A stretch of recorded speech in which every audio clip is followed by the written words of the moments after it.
Padre, muchas gracias por este tiempo. Gracias por la vida de cada uno de los que están aquí.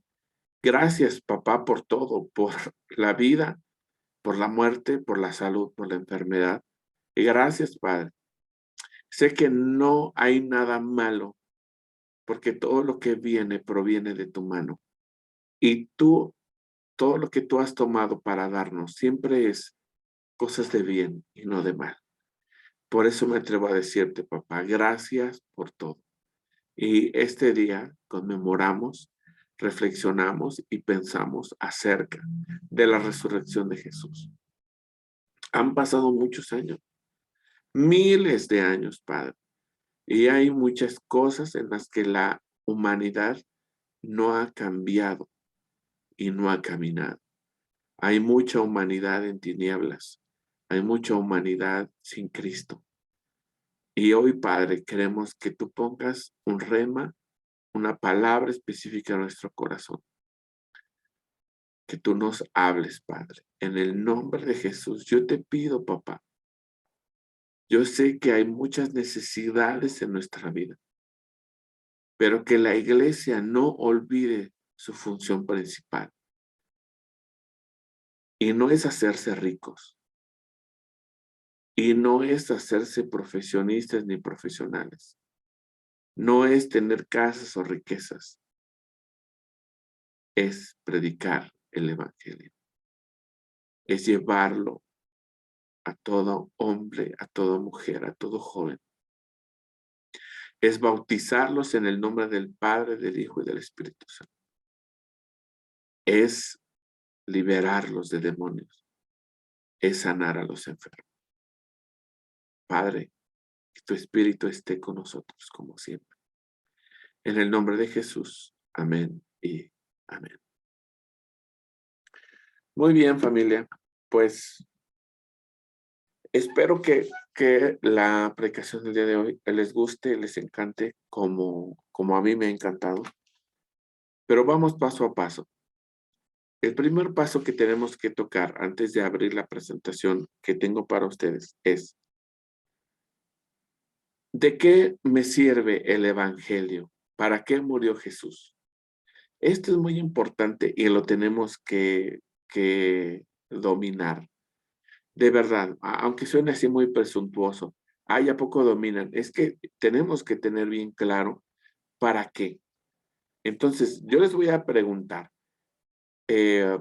o más bien, yo creo que no les voy a preguntar. Porque si ahorita alguien me responde y me dice, Cristo murió para perdonar mis pecados, no nos dice nada. Cristo murió por mí para salvarme. ¿Para salvarme de qué? Tampoco nos dice nada. Entonces, no me vayan a decir que vino a salvarnos, si no van a decir de qué. Y no van a decir que vino a perdonar pecados, si no sabemos para qué. ¿De qué me sirve no tener pecados? ¿No? Pero me voy a arriesgar con uno, ¿no? A ver.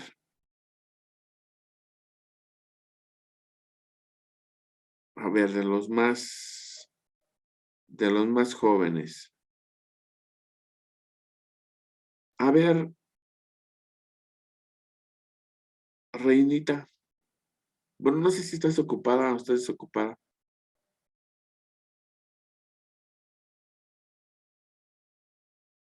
Es que está en los taquitos. Hola, buenas noches. Hola, hola, buenas noches. A ver, Reinita, aprovechando que estás, ¿para qué nos sirve la obra de Jesús? Para ser nuevas criaturas en Cristo Jesús. Ajá. ¿Pero qué implica? ¿Qué sucede? O sea, nueva criatura, pero ¿qué me vuelvo un caballo? ¿Me vuelvo una rana? ¿Una nueva Me criatura? vuelvo coheredera del reino de Dios Ok, al aceptar a Cristo en mi vida. ok, me dan un título de coherencia. Pero ¿qué rayos tiene esa herencia? ¿Qué es? ¿Qué significa? ¿A mí de qué me sirve? de que voy a ser acepto a los ojos de Jehová, Oh, porque estoy aceptando a Cristo en mi vida para ser una persona renovada, una persona mejor. Bueno, yo así lo veo. sí, Una sí, persona sí. mejor, una persona con bases, que no Ujú. ando como a lo mejor como anduvieron los israelitas. Se supone que por eso nuestro Señor Jesucristo murió, para que nosotros podamos ser nuevas personas junto con Él. Vas muy bien, Renita. Y no te voy a soltar. Esas nuevas personas, ¿qué diferencia hay con entonces el resto de la gente? Que tenemos leyes, tenemos 10 mandamientos que debemos de, pues de llevarlos. Yo sé que es difícil, pero debemos de llevarlos. Y nuestro Señor Jesús es la prueba que, que Dios nos dio, que Él existe, que debemos de creer. Yo así lo veo. Mira, de los 10 mandamientos, también los tienen los judíos. Pero ¿qué me hace? O sea, ¿qué me da realmente? ¿Qué puedo decir que disfruto, que no disfruta la gente en la vida práctica, en el mercado, en el tianguis, en los taquitos? ¿De qué rayos me sirve ser cristiano?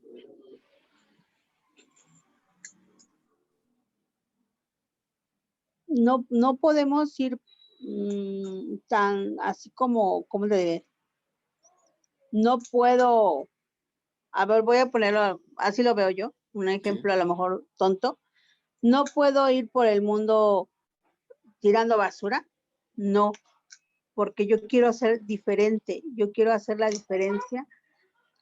Y eso es lo que yo tomo, así tomo yo el estudiar la Biblia, el aprender de Jesús, que quiero ser distinta, quiero ser un punto de diferencia entre tal vez la multitud y yo. Aleluya. Ya, ahora sí te voy a dejar. Gracias, Reinita. Fíjense qué padre. A ti, Eh, gracias. Habla de dos cosas, Reinita, no tirar la basura y ser distinta. Yo sé que hay más cosas, pero al final no busco como esas respuestas tan subjetivas, ¿no? Eh, como, como empezábamos a desmenuzarlo, es el sacrificio de Jesús, la obra de Jesús, la aceptación de Dios, pero ¿de qué me sirve? ¿En dónde la gente va a ver la diferencia? Ya apuntó algo, Reinita. Bueno, no tiro la basura como cualquier persona, pero no solo es una conciencia ecológica, es una conciencia de identidad. Soy hija de Dios. Entonces, yo quiero que ustedes piensen, que tengan bien claro de qué rayos me sirve ser cristiano. ¿Cuál sería mi diferencia? Y cuando yo les pregunte, ustedes tienen que hablar de sus vidas.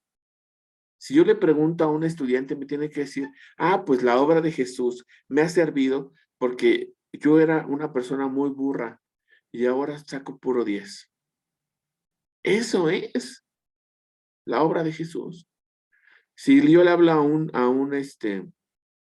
un emprendedor y la respuesta que el mundo necesita es, pues es que yo antes era una persona con depresión, era una persona triste, amargada, pero vino Cristo y puso en mi identidad y busqué trabajo, no encontraba y mejor puse un negocio de esto y hoy en día mantengo a mi familia a través de este negocio. ¡Wow!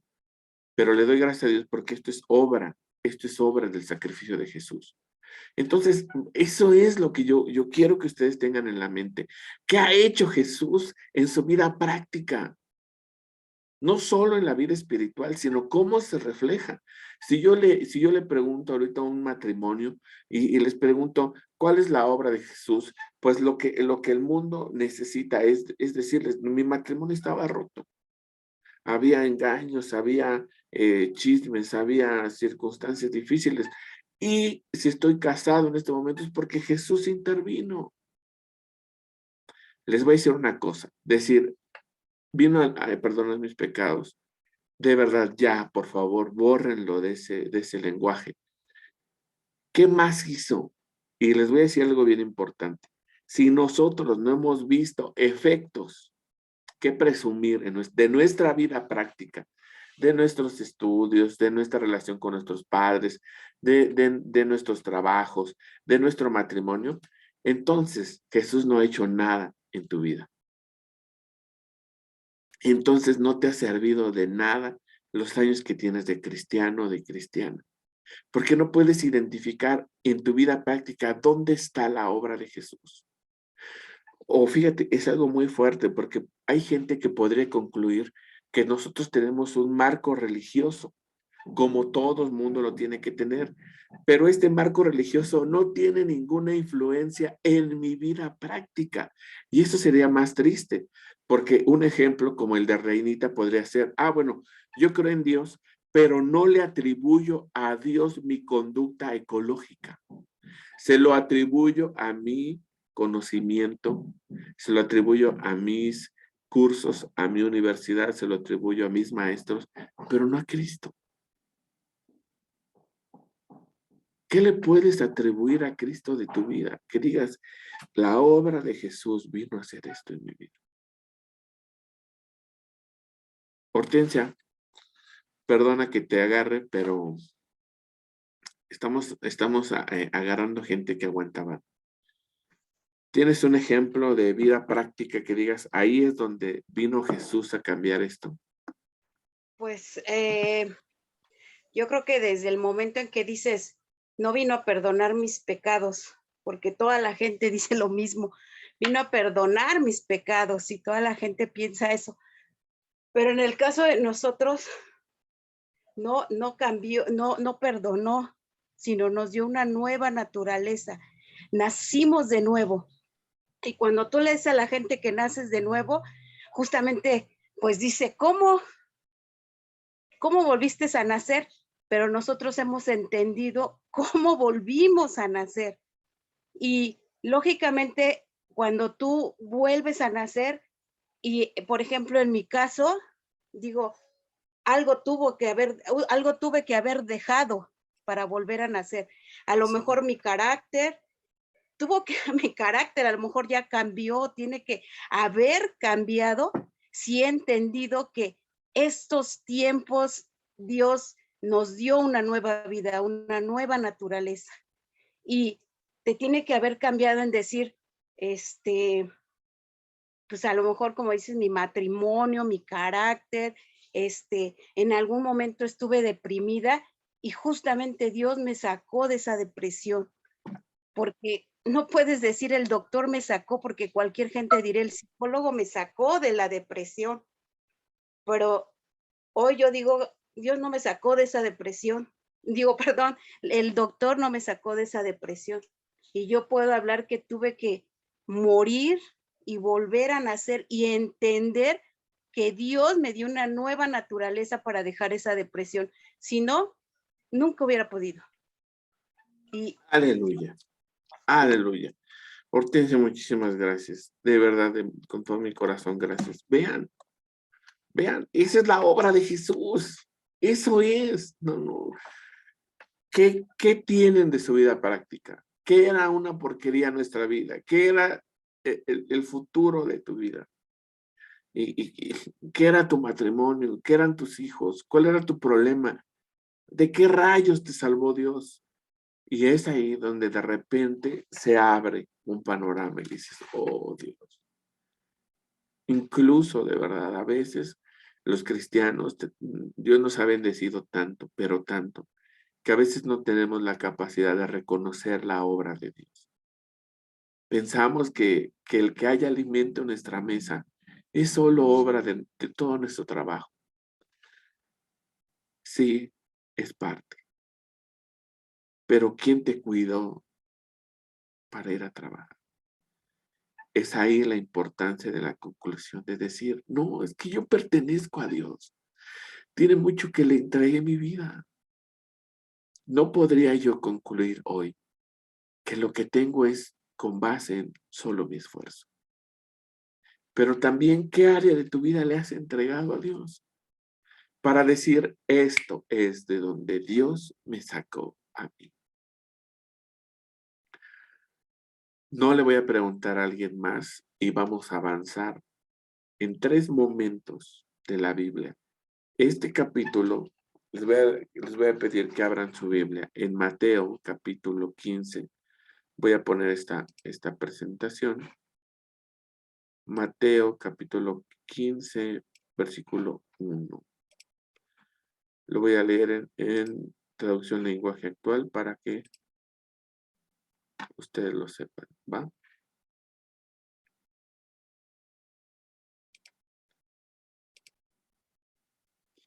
Yo quiero ponerles estos 3 ejemplos. Y quiero que en estos ejemplos le pido al Espíritu de Dios que al momento de leerlos nos abra el panorama y que podamos nosotros identificar qué ha hecho Jesús por mí. Y también, ¿por qué no invitarte? Si no ha habido un cambio en tu vida, también es justo hoy cuando tienes que entregar algo. Tienes que entregar una área, tu carácter, tu boca, tu lengua, tu manera de hablar, de hacer.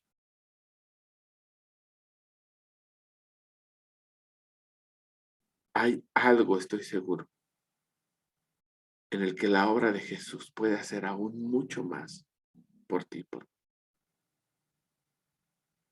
Vamos a ir leyendo y descubriendo entonces, ¿va? Mateo capítulo 15, versículo 1, te lea. Dice así, mientras Jesús enseñaba, se le acercaron muchos de los que cobraban impuestos para el gobierno de Roma y también otras personas a quienes los fariseos consideraban gente de mala fama. Fíjense cómo inicia, ¿eh? Y también otras personas a quienes los fariseos consideraban gente de mala fama. Al ver esto, los fariseos y los maestros de la ley comenzaron a criticar a Jesús y decían, este hombre es amigo de los pecadores y hasta come con ellos.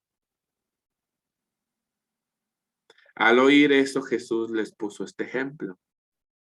Si alguno de ustedes tiene 100 ovejas y se da cuenta de que ha perdido una, ¿acaso no deja las otras 99 en el campo y se va a buscar a la oveja perdida? Y cuando la encuentra, la pone en sus hombros y vuelve muy contento con ella. Después llama a sus amigos y vecinos y les dice, vengan a mi casa y alégrense conmigo. Ya encontré la oveja que había perdido. De la misma manera, hay más alegría en el cielo por una de estas personas que se vuelve a Dios que por 99 personas buenas que no necesitan volverse a Él. Primer ejemplo, la oveja perdida. Le voy a preguntar a un experto para que no digan, ay, el Carlos ya me agarró de bajada. A ver, Alice. Ajá, sí. Oye, una preguntota nada más, ¿Ah? ¿es Mateo 15? Ajá, ¿sí es Mateo 15? Sí, es de que no lo tengo igual, pero A bueno, ver, es lo de menos. déjame ver si no es Mateo 15 o es Lucas 15. Pero ahorita se los pongo. Sí, Pili, No, es Mateo 15, a ver. es lo que contamina al hombre. Mateo 15, 1. A ver, le Sí vamos es a poner. Mateo, Sí es Mateo, ¿verdad? sí es Mateo 15. Lo Para- tengo, lo que contamina al hombre. A ver, A ver. espérame. Parábola de la moneda. Moneda perdida. Lucas 15. Ah, ok. Es Lucas 15. ¿Va? Para que todos estemos en el mismo renglón. Ah, sí, aquí ya. Ajá. Yes. Sí. Perfecto, muy bien. Ok. Ahora, acabamos de leer un ejemplo. En los primeros párrafos, Alice, Sí. ajá, nos habla del tipo de personas con las que Jesús les gusta convivir. ¿Cuál es ese tipo de personas? Los que cobraban impuestos. Ajá, ¿quién más? Fariseos. Fariseos. No, ¿No? Otras no. personas a otras personas con quien consideraban de mala fama. Ajá, ¿cómo? Mm, bueno, aquí habla de pecadores. Ajá.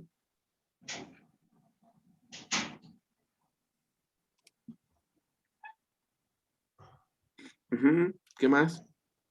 Ajá, Y si eran pecadores, es que si eran pecadores, ¿qué te dice? O sea, podrían, bueno, por lo regular cuando Jesús hablaba, iba con prostitutas, con ladrones, con todos este tipo de gente que tenía mala fama. correcto. Y luego nos habla acerca, ajá, de una oveja perdida. Sí, Ajá. sí, Y nos dice algo bien, bien padre, que hay una gran fiesta por la oveja perdida. Ajá. Es más sí, grande la fiesta que por 99 personas buenas que no necesitan volverse a él. ¿Ok? sí. En esta parábola de la oveja, yo quiero preguntarte, Alicia, ¿qué encuentras de tu vida en este primer ejemplo? En este primer ejemplo que pues definitivamente fue por mí. O sea, Fíjate qué fuerte, Alice, ¿eh? ujú, Ahí te va. Tú ya estás diciendo que tú eres la 100 o eres una de las 99. La 100. sí, que yo Ok, fui de ok, Elenita sí, me, sí, sí, Elenita sí, me, te ayudó. pues, Elenta te me ayudó. No, y tocó. está bien. Ok, si tú te consideras las 99, fíjate, no de las 99, tú te consideras la oveja 100.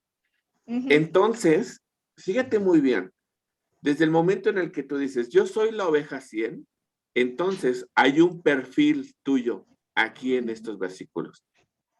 ¿Y cuál es tu perfil? Si eres la 100, ¿cuál es tu perfil? pues que me consideraba en primer lugar gente de De lo mala fama. peorcito. Ajá, en primer lugar. Y en segundo, ¿Te pues era consideraba qué? pecadora, pecadora, ¿Pecadora? ¿Qué más? gente de mala fama. ¿Gente de mala fama? ¿Qué más? Mm, mm, pues, Y sacar trapos. ¿cómo? ¿Cómo? Y sacar trapitos. Ah, ándale, también Luis me ayuda. Bueno, y que estaba perdida. Fíjate, Liz, qué fuerte esta parte. Sí, Porque puede ser que alguno de nosotros no se considere oveja 100.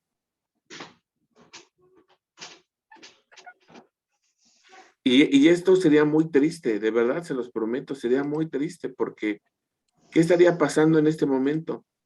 Si nosotros decimos, no, es que yo no era oveja 100.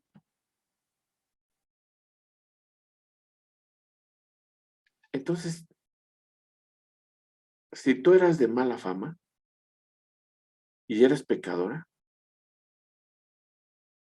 Los fariseos se burlaban y criticaban a Jesús por acercarse a gente tan despreciable.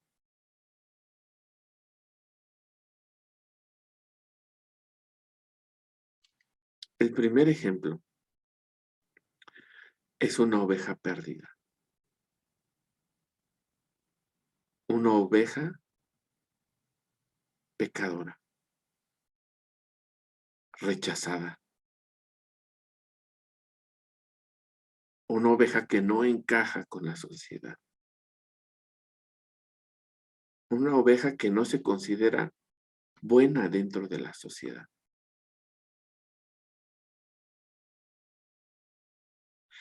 Y Jesús deja a 99. Bueno, aquí es algo muy hermoso el ejemplo. El pastor deja a las 99 y se va al campo a buscar. Ahora fíjense muy bien.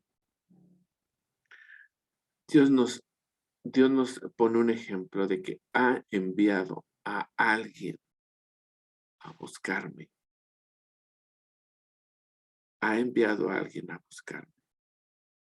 Y me encontró. Pero qué fuerte, Alicia. Porque tú eres oveja 100, quiere decir que entonces Dios ocupó la vida de alguien. Alguien fue y te encontró. Te cargó. Te echó sobre sus hombros. No sabemos cuánto tiempo, cuántas millas caminó este pastor, pero te regresó al redil.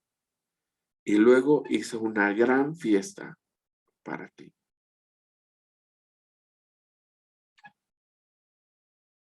¿Hacia dónde va este primer ejemplo?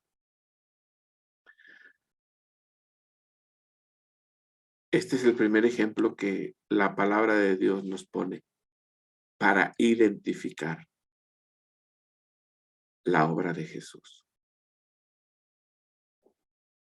Podríamos pensar que hay 3 tipos de personas que vamos a ver el día de hoy. La primera es la oveja perdida.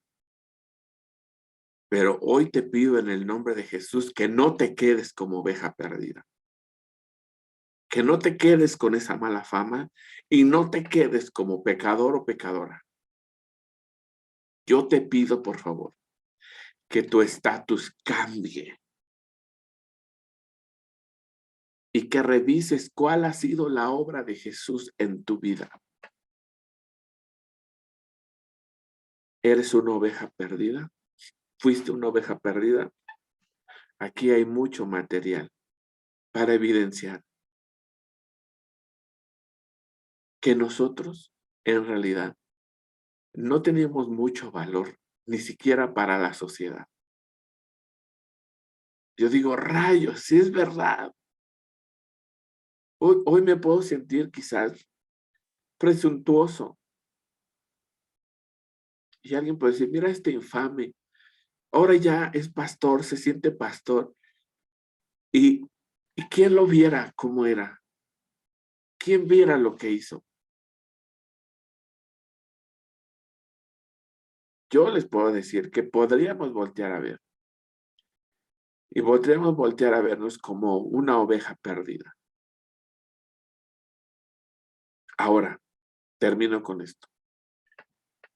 Si ya te perdiste, Jesús ya mandó a alguien, ya te cargaron, te metieron al redil, por favor, asegúrate que no vives dentro del redil como una oveja perdida. Repito, asegúrate que no vives como una oveja perdida dentro del redil, porque entonces sería algo verdaderamente abominable. El Padre incluso ha hecho fiesta porque tú estés dentro del rebaño. Así es que lo mínimo que se espera de nosotros es que vivamos en plenitud dentro del rebaño de nuestro Padre. Que nos alejemos de lo que éramos por no tener un pastor cerca de nosotros. Y no está hablando del pastor de la iglesia. Está hablando del pastor de pastores. Está hablando de Jesús. Entonces, en la humanidad puede haber un tipo de persona. Primer tipo, el tipo de la oveja perdida. Una oveja rechazada, pecadora, que no encaja con la sociedad, con su familia, con sus amigos, que está triste, que lamenta estar tan lejos del rebaño, pero no tiene manera de regresar. ¿Cuántos fueron oveja perdida? ¿Y cuántos podrían tomar esto como la base de la explicación a tantas personas? De decirle, yo tenía el carácter de la oveja perdida. Una oveja sin rebaño, sin casa, sin apellido. Qué fuerte. Segundo, la moneda. Aleluya. A ver, alguien que se atreva a leerla. Luis, que está tan participativo. A ver, Luis, léenosla fuerte.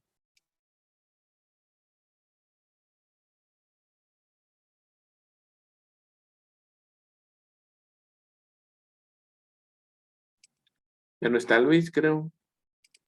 Aquí estoy, aquí estoy. Adelante, Eh, adelante. no, ¿Qué leo? Ahí está en la pantalla. Lo de la pantalla. Lucas Ok. 15:8. Ajá. Dice, Jesús le puso otro ejemplo. ¿Qué hará una mujer con mucho cuidado? Ha guardado 10 monedas y de pronto se da cuenta que ha perdido una de ellas. De inmediato prenderá las luces y se pondrá a barrer la casa y buscará en todos los rincones hasta encontrarla. Y cuando la encuentre, invitará a sus amigas y vecinas y les dirá, vengan a mi casa y alégrense conmigo. Ya encontré la moneda que había perdido. De la misma manera, los ángeles de Dios hacen fiesta cuando alguien se vuelve a Dios. Gracias, muchas gracias, Luis. Aquí, familia, tenemos otro muy buen ejemplo del tipo de moneda. Ajá. Este es un tipo de persona. Este es un tema importante. Tenemos que identificar que va a haber gente que es oveja perdida y hay otra que es moneda perdida. ¿Cuál es lo interesante de esta porción? La mujer tenía 10 monedas. No especifica si es de oro o de plata, pero es muy valiosas. Y 10, acuérdense que los números también nos hablan de algo. Así es que ella estaba muy confiada en sus 10 monedas, en el valor que significaba el tenerlas juntas. Pero dice que un día, de repente, que ha perdido una de ellas. Y este es hermosísimo. ¿Qué es lo que hace? Pues se pone a barrer la casa y buscará en todos los rincones hasta encontrarla. Pero lo que se ha perdido es una moneda. Para los que están teniendo ahí anotaciones. El primer ejemplo es la oveja perdida. El segundo es la moneda perdida. Y el segundo nos habla de un tipo de persona que no conoce su valor.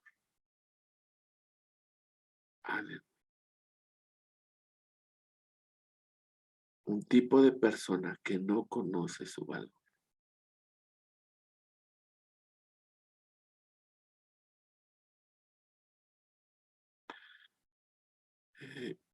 Es una pregunta filosófica quizás,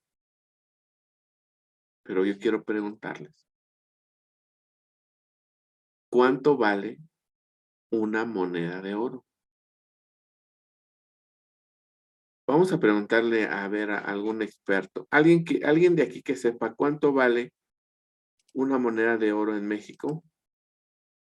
¿Cómo se llaman las monedas de oro en México? Se me fue ahorita el nombre. Centenarios. Los Centenario. centenarios. ¿Cuánto vale un centenario actualmente? Alguien que sepa. Más o menos. Y si no, pues lo googleo, pues ¿qué pasa? Vale 37,433 pesos. Ajá, dice Román, que Tre- 35. 37,000 pesos. Ahora, fíjense muy bien cuál es la pregunta. Fíjense, es una pregunta filosófica. ¿Cuánto vale? ¿Cómo quedamos que se llama? Centenario. Centenario. Ahí les va. ¿Cuánto vale un centenario perdido?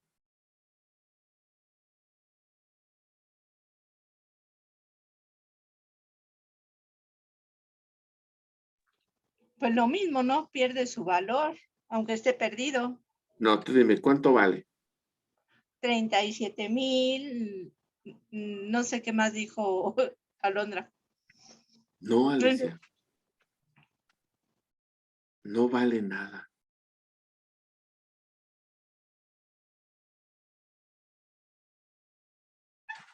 Una moneda perdida, un billete perdido, no vale nada.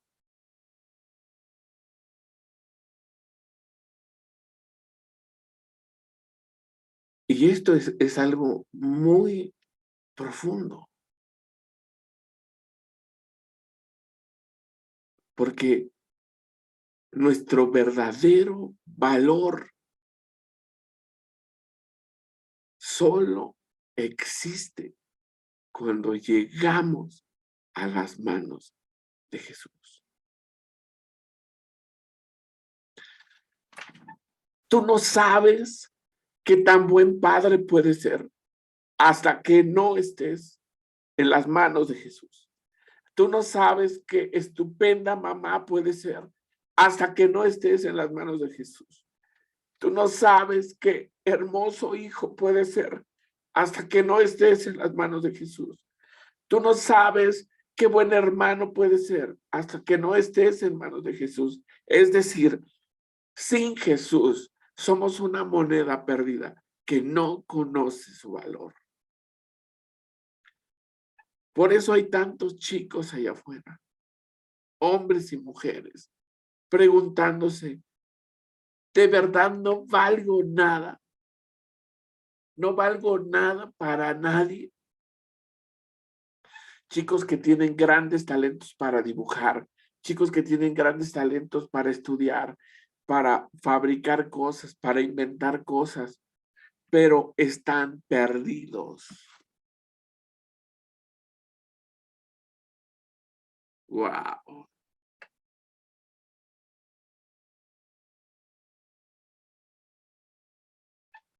Si ahorita me dices que no ha cambiado nada en tu trabajo, en tu matrimonio, en tu vida particular, en tus estudios, si no ha cambiado nada, es porque sigues perdido o sigues perdida.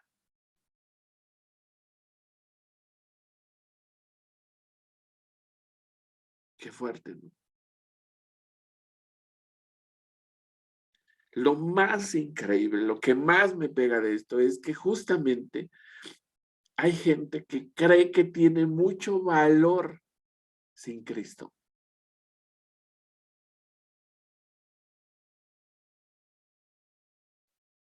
Pero estás perdido, mano. Estás perdida. Y una moneda de oro perdida, un centenario perdido, simplemente no vale nada. Tan sencillo es que tú vas a llegar a la caja de un banco y le vas a decir, vengo a cambiar estos 10 centenarios. Y les van a contar, le va a decir, no, usted tiene 9. Y Alicia le va a decir, ah, sí, pero tengo uno perdido en mi casa, cuéntemelo como bueno. No, no, Alicia, no funciona así. Si tú no presentas físicamente la moneda no vale nada. Y solo te darán el total de lo que equivale a 9 monedas. Así es que en el segundo ejemplo, iglesia, ¿qué podemos decir de nuestra vida? ¿Cuál es la obra de Jesús en nuestra vida? ¿Cuántos aquí éramos moneda perdida? No sabíamos nuestro valor. No sabíamos cuánto valíamos. No sabíamos que éramos amados. No sabíamos que había un plan eterno para nuestras vidas. No sabíamos que teníamos propósito y destino. No sabíamos que teníamos poder. Qué fuerte, ¿verdad? Está muy cañón.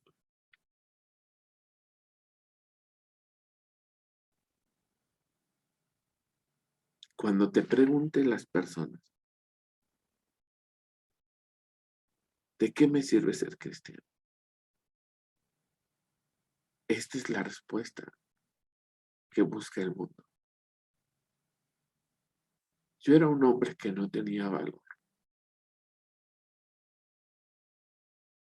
pero me encontró Cristo. Incluso les podré decir que era moneda de latón. En manos de Cristo me convirtió en centenario. Esto es lo que busca el mundo, estas respuestas. Entonces tenemos un tipo de persona que es con una identidad de oveja perdida. Hay un tipo de persona que es valiosa, pero su valor no significa nada por estar perdida. Significa hasta que es encontrada. Y vamos al último, que es un poco más extenso, pero estas tres en realidad así se tendrían que predicar, de un jalón, de un tirón, porque las tres revelan exactamente la obra de Jesús en nosotros.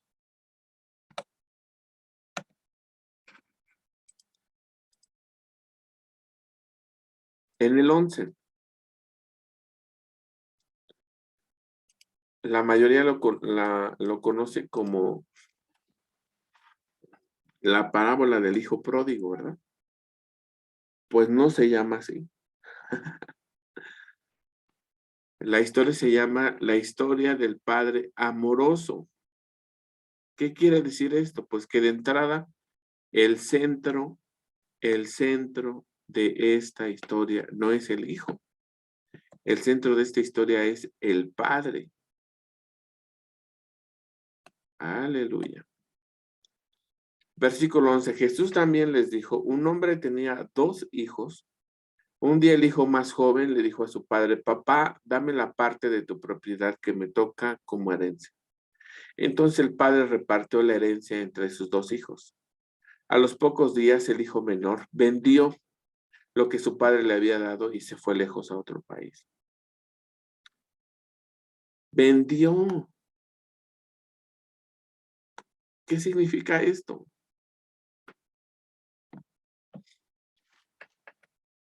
Que él no quería los bienes, él quería el dinero, que él no apreciaba lo que el trabajo y el esfuerzo del padre había construido. Él lo que quería era efectivo, cash, billete. Y vende todo y se va. Dice, allá se dedicó a darse gusto, haciendo lo malo y gastando todo el dinero. Haciendo lo malo y gastando todo el dinero.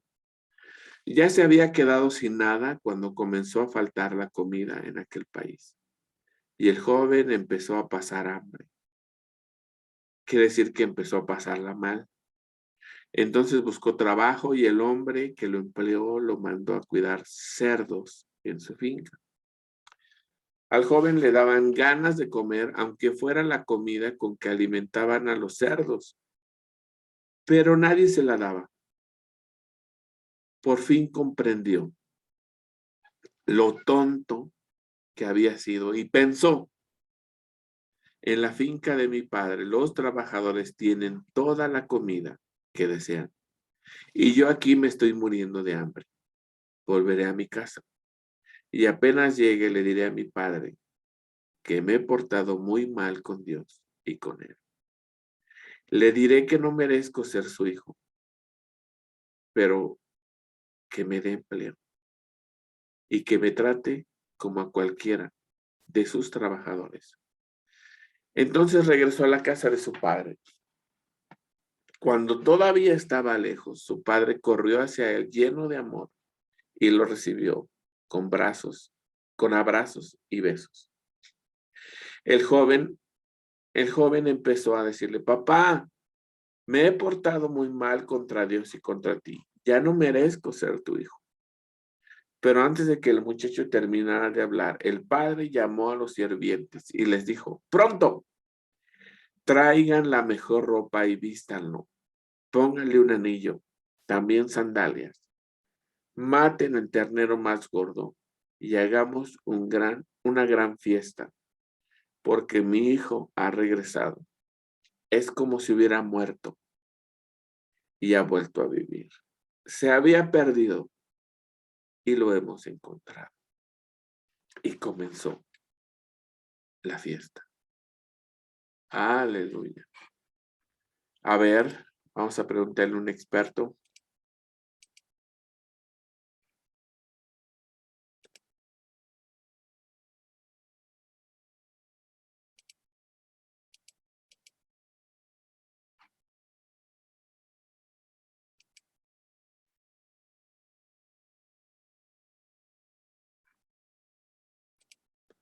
A ver, Liliana.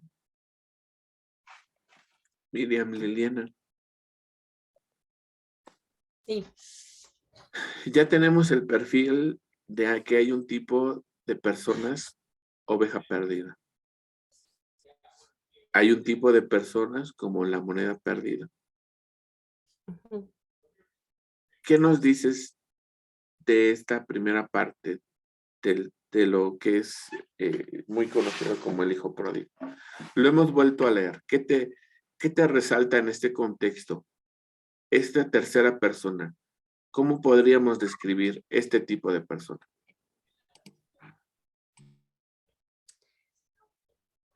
Ay, es, bueno, tú dices que es el padre amoroso y en la Biblia pues lo menciona mucho como el hijo pródigo. Yo apenas he estado teniendo enseñanzas del hijo pródigo, pero en otro, en otro nivel, en otra, no nivel, sino en otra situación y circunstancias, ¿no? Yo lo veo ahora de esta manera. A veces lo vemos como muy superficial por arriba, de que él se fue, ¿no? Y se fue y se gastó su herencia. Como tú dices, en lo económico, él no quería propiedades, no quería nada. ¿Sí me oyes? Bueno, Sí, sí, fuerte y claro. ok. Pero lo Entonces, muteo para que mi ruido de acá no te llegue allá. ok. Entonces yo creo, por lo que yo he estado escuchando, es que lo que ahí se pierde es el alma de, del hijo, totalmente, ¿no? Y el padre, pues, se puso a orar para que Dios lo regresara en otra dimensión, restaurado, sanado, su alma. No, no sí la necesidad del padre que regresara, ¿no? Porque por la angustia, como un padre, pues se angustia que el hijo se vaya.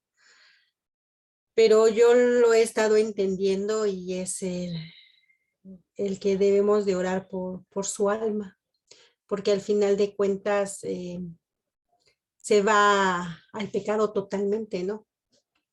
Y lo que pierde es el alma. Entonces, yo lo veo de esa manera, lo he estado viendo de esa manera.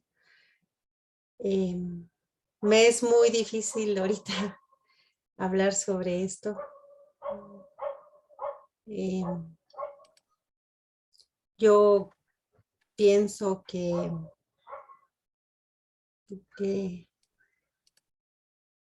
que el Padre no juzgó, no condenó,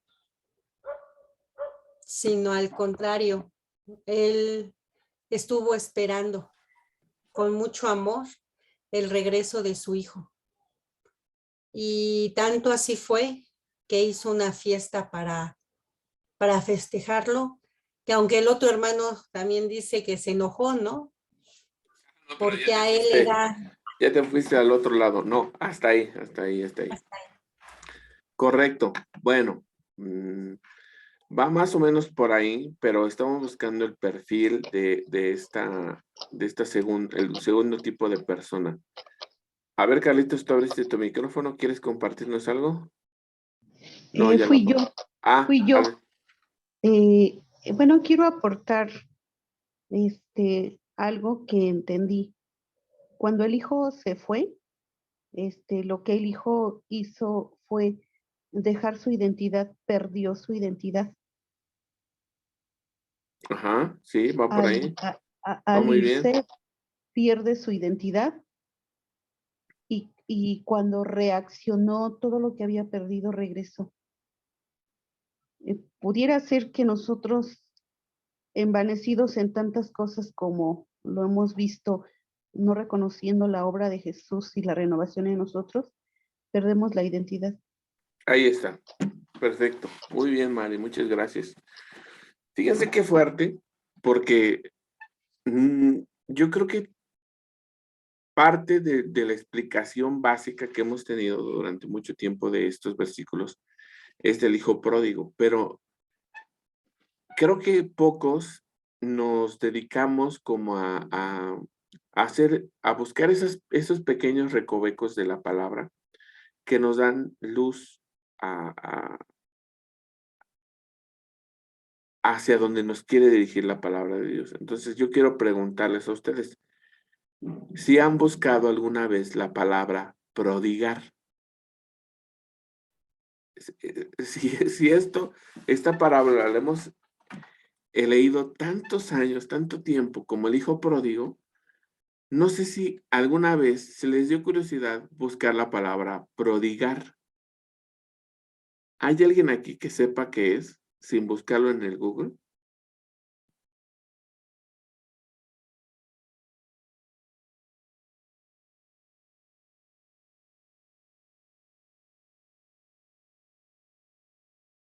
¿No?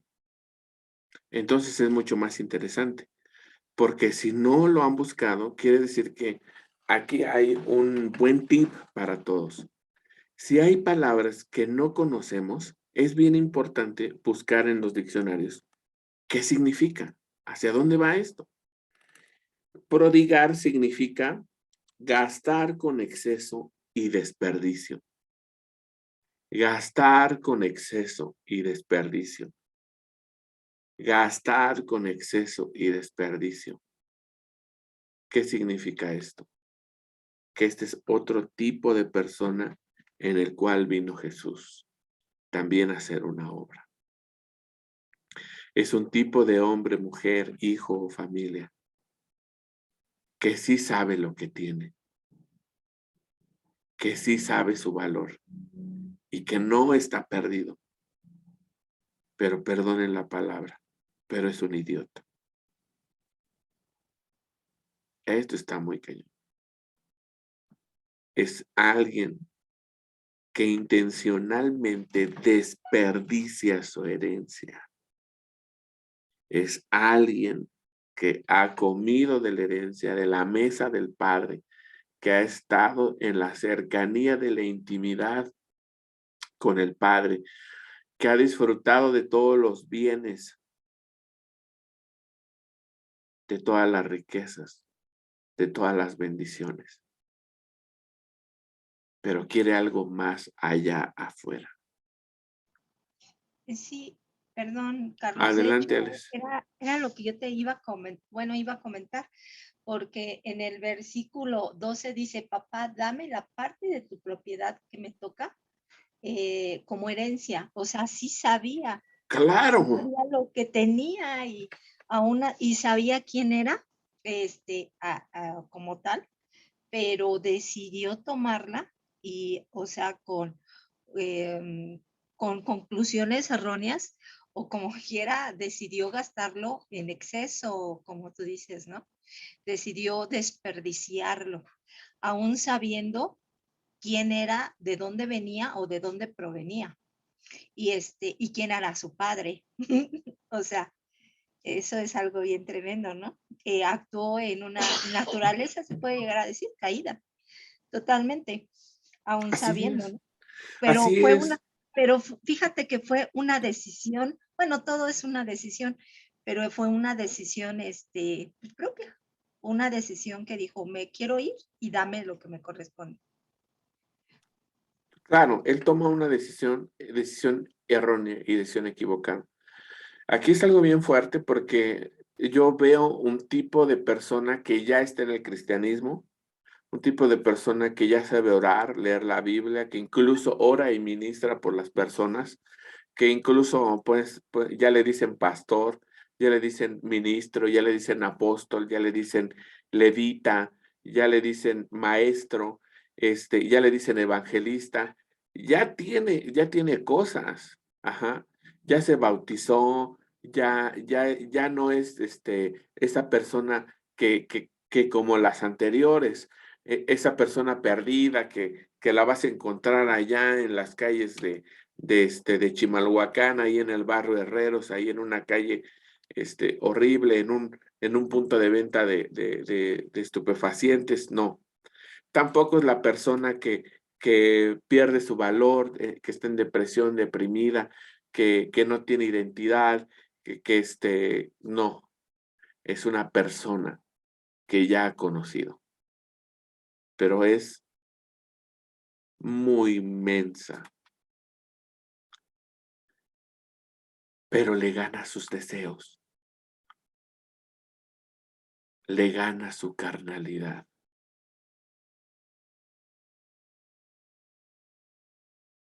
¿Ustedes creen que este padre no le ha dicho a este joven, hijo, por más sueños locos que tengas de lo que hay allá afuera, hijo, no es como tú te imaginas? ¿Ustedes creen que no se lo dijo el papá? Hijo, tú crees que hay placeres allá afuera, pero nada de esos placeres se compara a lo que tienes tú aquí. ¿Creen que no se lo dijo? Era un padre amoroso, un padre que tenía riquezas, que tenía trabajadores y que era justo con todos ellos. Pues si era amoroso con los trabajadores, ¿cómo no sería amoroso con sus hijos? Pero aquí hay algo bien importante. Este muchacho termina dándose cuenta la porquería que hay allá afuera. Es una gran advertencia para todos nosotros. ¿Por qué? Porque está hablando de gente que ya conoce la herencia, pero no la valora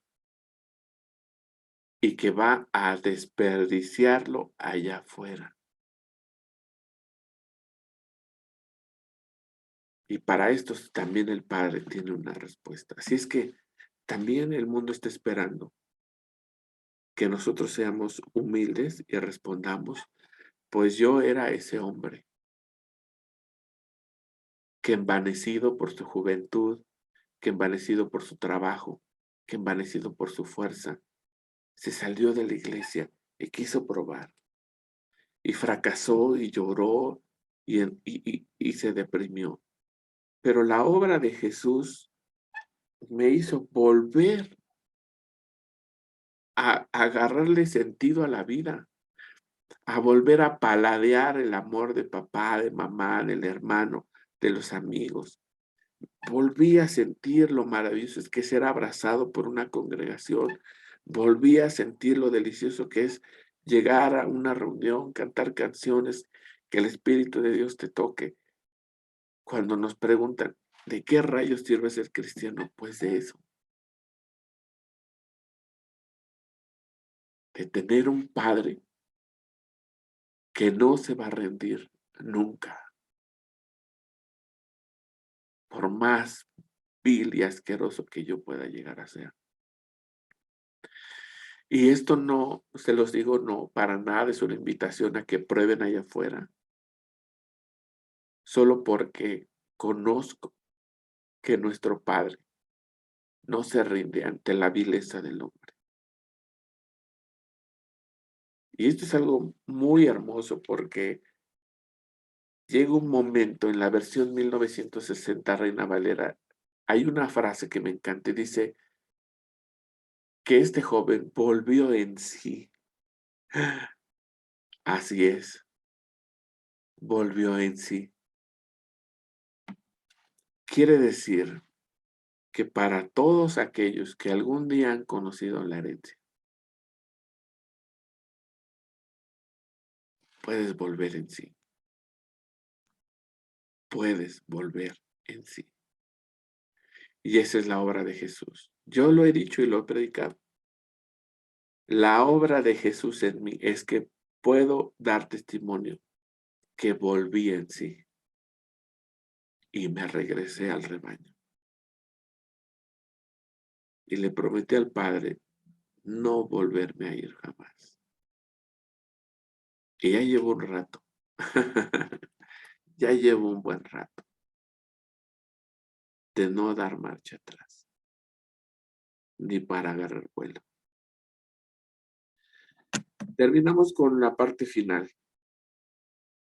Aquí sí me duele, porque hay un hermano envidioso. Lo leo muy rápido para no extenderlo. Dice, mientras tanto el hijo mayor estaba trabajando en el campo. Cuando regresó se acercó a la casa y oyó la música y el baile. Llamó a uno de los sirvientes y preguntó, ¿qué pasa? El sirviente le dijo, es tu hermano, ha vuelto sano y salvo. Y tu papá mandó a matar el ternero más gordo para hacer una fiesta. Entonces el hermano mayor se enojó mucho y no quiso entrar. Su padre tuvo que salir a rogarle para que entrara. Pero él, muy enojado, le dijo, he trabajado para ti desde hace mucho tiempo y nunca te he desobedecido. Pero a mí jamás me has dado siquiera un cabrito para que haga una fiesta con mis amigos. Y ahora que vuelve ese hijo tuyo, pues después de malgastar todo tu dinero con prostitutas, matas a él el ternero más gordo. El padre le contestó, pero hijo, tú siempre estás conmigo y todo lo que tengo es tuyo. ¿Cómo no íbamos a hacer una fiesta y alegrarnos por el regreso de tu hermano el menso? Es como si hubiera muerto, pero ha vuelto a vivir. Como si se hubiera perdido, pero lo hemos encontrado. No le quiero dar vueltas a esto. Yo encuentro una aplicación muy fuerte. Iglesia. Se los digo con todo mi corazón.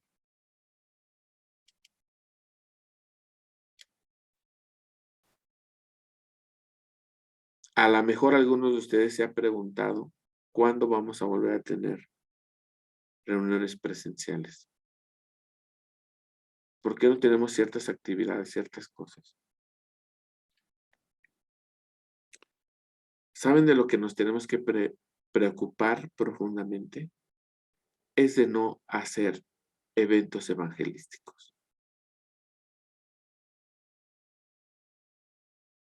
Eso sí nos debe de preocupar. Porque podremos convertirnos en ese hijo que siempre está en la iglesia, pero se pone celoso de aquellos que se arrepienten y llegan a los pies de Cristo. Es como un tipo de iglesia que no quiere evangelizar, pero tampoco va más allá. No disfruta de la identidad de ser hijos de Dios, pero tampoco quiere ir por los perdidos y tampoco quiere celebrar el regreso de los perdidos. Es un perfil de iglesia muy feo. Así es que sí, efectivamente, mucho de lo que le estoy pidiendo al Padre es eso, que nos convierta en una iglesia evangelística.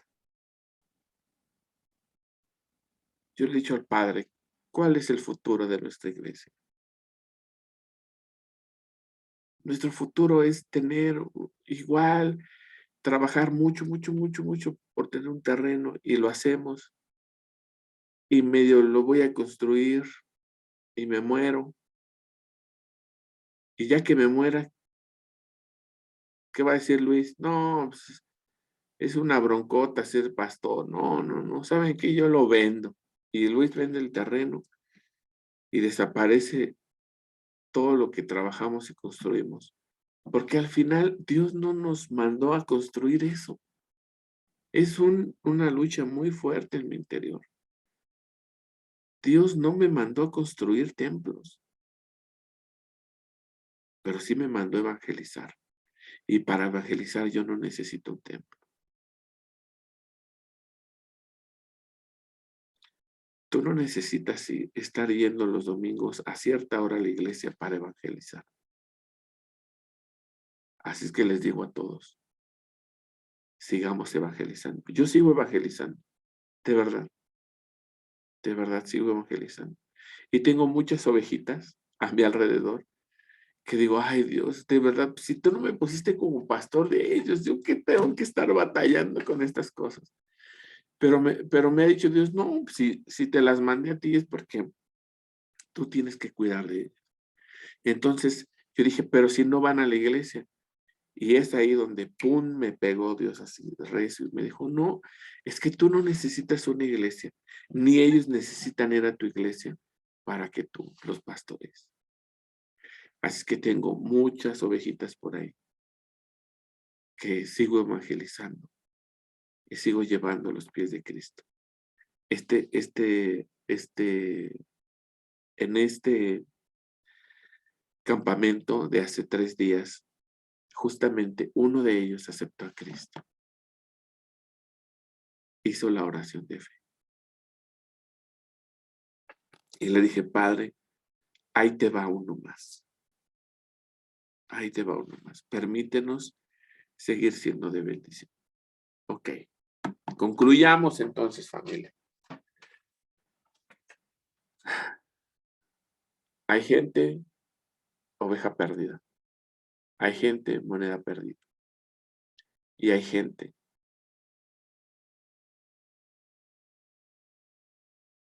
que malgasta su herencia. Para todos ellos y para todos nosotros, Jesús es la respuesta. Ahí está la obra de Jesús.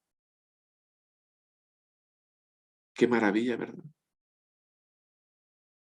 Cuando lo vemos en esa perspectiva, así decimos, no, Padre, no solamente viniste a perdonar mis pecados, no, viniste a hacer mucho más por mí, por mi familia, mucho más. ¿Oramos? Oramos. Padre, gracias por este tiempo, gracias por esta palabra. Yo te pido que tu Espíritu Santo hable y selle esta palabra en cada corazón. Que podamos tener una perspectiva clara de la obra de Jesús en nuestras vidas. Que podamos hablar y testificar claramente con la gente. Si alguno de nosotros fue esa oveja que no encajaba en la sociedad, que nadie la amaba y que estaba excluida. Gracias, Padre, por aquellas personas que tú has usado en el transcurso de nuestra vida y que un tiempo nos cargaron, nos llevaron en hombros y nos regresaron al redil. Bendíceles, Padre, aquellos que están vivos y aquellos que ya no lo están. Te glorificamos por sus vidas. Te honramos y te alabamos por esos hombres y mujeres que levantaste. También, Padre, pues si en algún momento nosotros nos sentimos sin valor, sin aprecio, sin propósito y sin destino, pues queremos decirte que esa es la obra de Cristo en nosotros. Haber encontrado que nuestra vida servía para algo, que podríamos ser vasos de honra, que había un valor dentro de nosotros, que quizás ni nosotros mismos habíamos descubierto. Gracias, Padre, por habernos encontrado. Y también gracias, papá, porque en medio de todos también hay un grupo de hombres y mujeres que en algún momento ha desperdiciado su vida, su herencia, sus recursos, y los han malgastado. Pero en aquellos que han perdido la visión y han perdido la identidad, te pedimos que tu Espíritu Santo los vuelva en sí, que puedan recordar que su valor, su riqueza y su herencia están ahí con el Padre, contigo. Y permítenos, Padre, ser una iglesia evangelística. Permítenos, Padre, tener sabiduría hacia dónde caminar.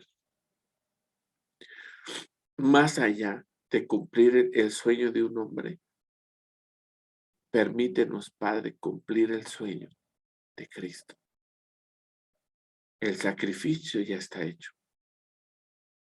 Y todavía hay muchas personas perdidas. Permite a cada uno de nosotros tener una voz para evangelizar. Permite a cada uno de nosotros tener un corazón para poder llevar las buenas nuevas. Y permítenos a cada uno, Padre, abrir los ojos para no morir aplastados dentro de una iglesia de 4 paredes y que podamos ser hombres y mujeres entendidos que la iglesia nació y fue formada para llevar el evangelio. Que tu Espíritu Santo nos bendiga siempre. En el nombre de Jesús. Amén. Y